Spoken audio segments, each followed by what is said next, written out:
ring the bell. Welcome to my channel.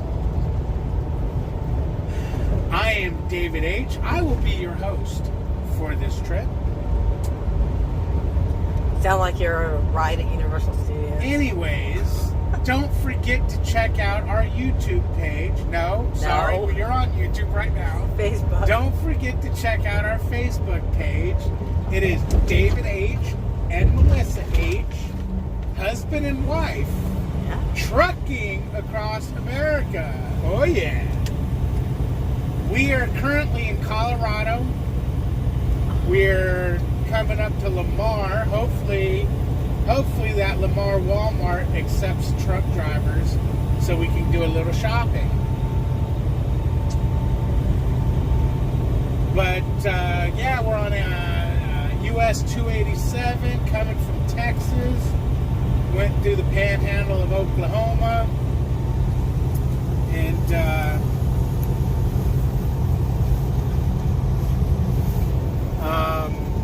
we got a little snow on the ground, which is always scary. Oh no. Yeah, there's like little dying pieces of snow. Die, snow.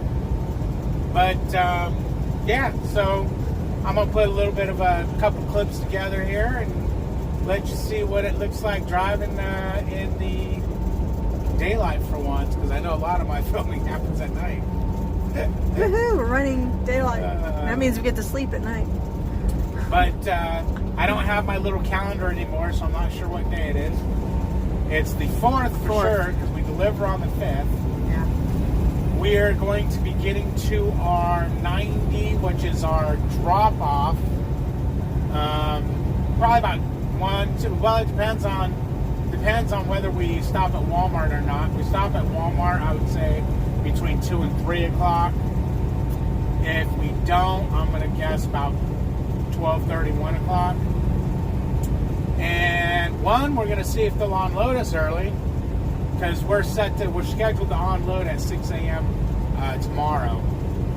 If they won't unload us early, they're supposed to have limited overnight parking.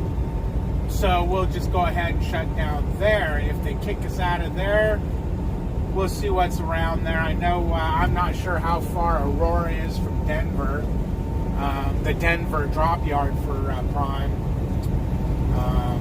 So we'll see what's up there. And yeah, so Melissa, What? did you decide on whether you want to start the keto diet or not? Yeah, I'm going to. So you want to burn our kidneys out, huh? Yep. Right on. Right on. You want to, so I want to. So that means that we're going to have to... so when do you want to start this diet? Well, I thought we were going to Walmart to buy for it. Okay, but we have Back on. It just got you at Fruit Cups. Okay, so we have some fruit cups on the truck, which is not keto, correct? Right. Okay, we have some Ritz crackers on the truck that is not keto. That can be given away for free. Yeah, oh my God. Is popcorn keto? No. Oh, mother Of course F. not. It's We got a corn. whole box of freaking popcorn. It's going to be there after. When it goes back. No, it doesn't in a year. Or 2. Or 3. I just seen on YouTube where they popped 30-year-old popcorn, so we're okay. Well, yeah, it might still pop, but it's going to taste like... Well, if it's in the kernel, it can't go stale. Yeah. I don't know. I don't know. But, so I guess unless we eat like 4 cups, we can eat 2 cups of fruit cups each today. Half the runs. Yeah, I don't need them on the truck. So now is that ham, bacon stuff I have? That's keto, right? Yeah, I won't eat it. I don't like it. Driving through broken pellet. Yeah, guys, northbound, you got a busted up pallet on the northbound side. Keep to the right. To the right, to the right. To the right, to the right. Homeboy's behind me. Probably hit the damn pallet. So we had a little excitement on the way here, which I pulled the card out of the dash cam. Maybe we can, I can put that clip on this video. But 2-lane highway that keeps jumping off with passing lanes. So I keep getting over the passing lane, and I'm watching the trucks behind me. Well, there's one truck at this time, it's an Estes truck. And he's just staying in that left lane, but he's, you know, a half truck length behind me. He's not gaining, not doing nothing. And I figure, okay, whatever. So the lane ends, I get over. We do this for miles. Finally, another truck gets up behind him, and same thing, I'm getting over. It's now he's getting over too to let the other truck pass, but the other truck wasn't passing. So, you know, we do this for a few more miles. All of a sudden, we get over, and I look at my mirror, and he's there, you know, where he's always been. And I'm cruising. I look back in my mirror, and he's about at my tandems now. So he's going to start passing. So I'm like, oh, come on, dude, well, speed up. And I look up, and my lane's ending now. So I look back in the mirror, and I notice the truck that was behind him has slowed way down. He sees what's going on, and he's like, he told me this over the CV. He was like, okay, either one of you guys were going to be hitting hard on the brakes, or you guys were going to wreck. So I backed way off, which was, you know, good. So at that point, all I could do, because he wasn't, you know, he wasn't going to go, he wasn't going any faster, he wasn't slowing down, and he was at my tandems. I finally, at the point of ditching it onto the shoulder, I just started braking to let him pass. And I ended up having to go onto the shoulder because he just passed that slowly. That was just poor driving on his part.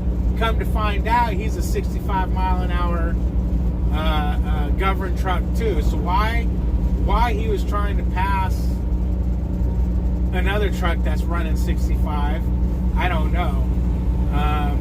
I think what may have happened is, I think because it was a little bit of a drop off, this truck might have slowed down to 63, 64 for a little bit, and that's what let him get to my tandems. But yeah, that was kind of scary, but you know, I knew I could just, worst case, ride that shoulder. I didn't want to. I was hoping I was going to be able to slow down enough for him to get by, but and he was typical. He didn't have a CV, because when I let him know how appreciative I was of him doing that, the only person talking was the guy behind me, and yeah, we talked for a little while. And then he said he was in a Peterbilt, an older Peterbilt, and he was governed at 70. Not a real old Peterbilt, but a long-nosed Peterbilt. He was governed at 70. So he wasn't going to try to pass, so I went ahead and told him, oh, yeah, no, man, let me know. I go, next turnout, I'll get over, and I'll make sure you get by me. Okay.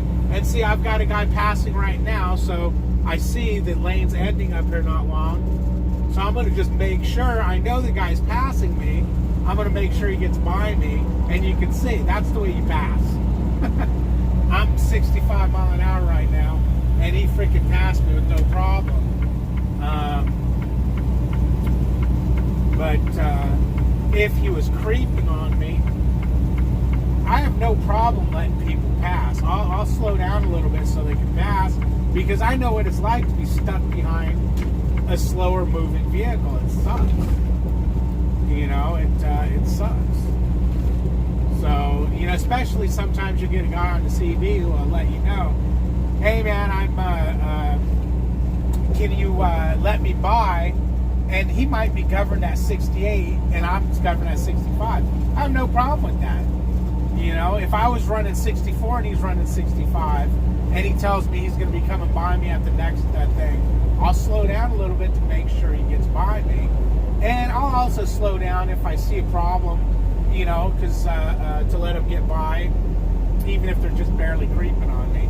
But if it's a 4-lane highway, they'll just have to creep on me for an hour if they need to. I ain't wasting my fuel slowing down and then having to speed back up. Anyways, we will see you guys in a little bit. Hopefully you enjoyed some of the scenery. We got windmills over to the right, which go ahead and let's show the windmills. See, when I said windmills to the right, that was your cue to show the windmills. I'll say it again. There you go. I got attacked by something. There you go. I got hit in the face. Shut up. Alright. Oh, man. You know, the cue of let's show some scenery means let's show some scenery. Alright. Talk to you. Yeah, get Later for now.